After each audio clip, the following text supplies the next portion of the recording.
here with me and welcome Maureen Goodman and Mark Milton. And I want to ask them a little bit about the development of the forum.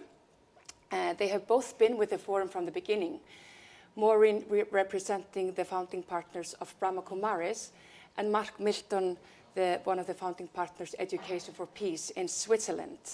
And here with me in Iceland, in Harpa, Reykjavík, is Maureen. Hello. Welcome. Wonderful to have you with us here. And you've traveled specially to Iceland because of the forum. So you have been one of the I could say, main person in organizing the forum, and you have been heading the program team all of those years. So I would just love to hear from you the work that you have been doing before the forum and a little bit about the theme that we decided to have this year, Towards a Loving World, Leadership and Governance for Well-Being. Thank you. Thank you very much. And I actually feel very privileged to be one of the very few who actually could travel to Reykjavik to help support the forum.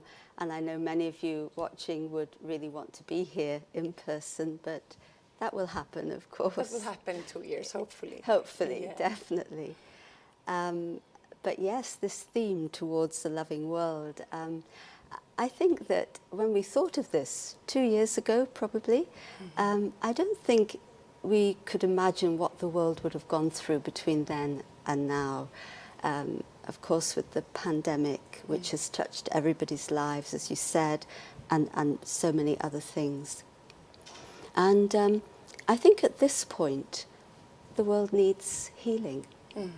And healing really, I feel, can only happen when we put love at the heart of everything we do, whether it's in our personal lives, whether it's in our institutions, whether it's in our governance, in our politics, in our relationship with the earth, our relationship with each other. Embedding love will actually contribute to the healing that is needed. But we have talked about love because that this word, when we started with the forum 10 years ago, and it's still like this today, when you talk about love and politics or love and business, it's somehow, people think it doesn't fit into that discussion. It's true, but you know, it's been very interesting in the preparation for the forum.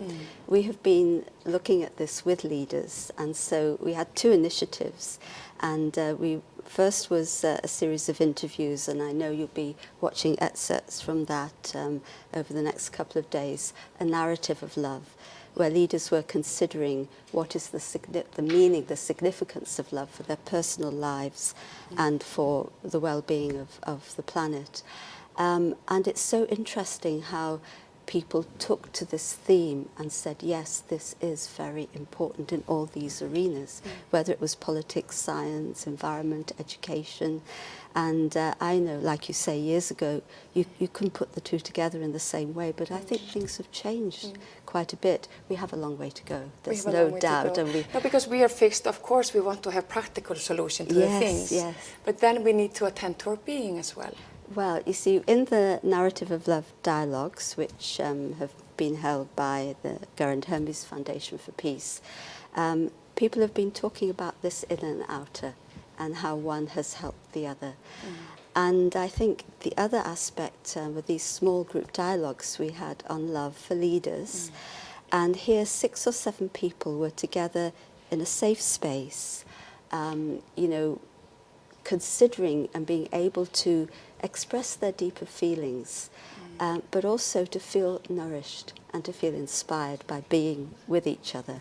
And I think that's the key, I think, that you're talking about, because when we feel that nourishment inside, we feel that we have something to share with others, and we have the courage that has been spoken about to do that.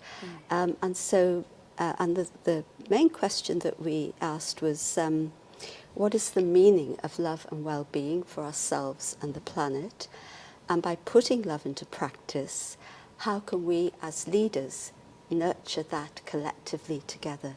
And so it brought in a lot of elements, and people were very willing to dialogue on this. And I just feel it gave me, anyway, a good feeling of hope for the future, that leaders can actually, will definitely, we're all human beings anyway, of course, so who wouldn't respond to a dialogue on love. And so I'm sure, I hope everyone who's here today will, or who's here these 3 days, will also feel very nourished and inspired by everything that happens here. Wonderful. Thank you. We will have 3 days to explore this. Right, great. Beautiful dialogues and all kinds of things. And now I want to give the ball to Mark Milton. He is in Geneva. And maybe a little bit ask him about the development of the forum, because this is the first time we are live streaming the forum all over the world. And also we have been spreading the seeds, and we have been forming regional teams all over the world. And now in the program for those 3 days, we co-created the programs with our teams from all over the world. So we are having plenary, for example, live from Geneva today, and we have contributions from our program teams in Germany, in America, in France, and many other places. So, Mark, are you there? It would be wonderful a little bit to hear from you how you are doing there in Geneva, preparing for the plenary of the day. Thank you, Johanna. Do you hear me? Yeah, we can hear you. Do you hear me? Okay, very well. Yeah, this is an amazing first experience. And it's strange not to be in Iceland with you. And this development is, of course, completely unexpected, but with lots of amazing and also beautiful surprises. And I think, one of the most important one has been around collaboration.